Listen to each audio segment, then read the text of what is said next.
Псалом 73. Плач за оскверненото светилище.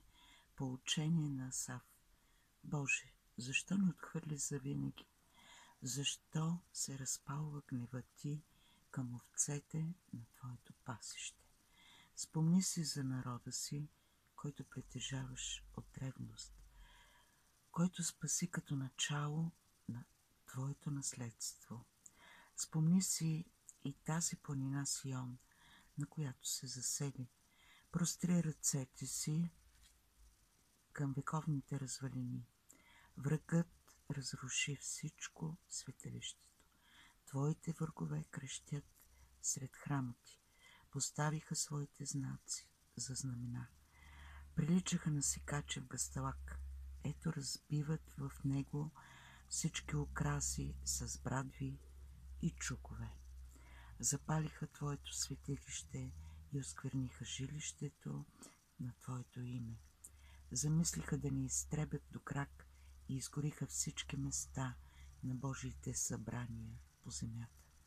Знамения за нас не се виждат, нямаме вече пророк и няма между нас някой, който да знае до кога още. До кога, Господи, врагът ще ни укорява и противникът ще пренебрегва Твоето име? Защо отдръпваш ръката си, десницата си, извади от дрехата си и ги изтреби? Бог е мой цар от древността. Той е спасението по земята. Ти раздели морето със силата си и струши главите на водните чудовища. Струши главата на Левиатана и я даде за храна на пустинните животни. Ти раздели извори и потоци, пресуши буйни реки. Твой денят, също и нощта. Ти създаде светлината и слънцето. Ти установи всички граници на земята, направи лятото и зимата. Спомни си, че врагът хулише Господа.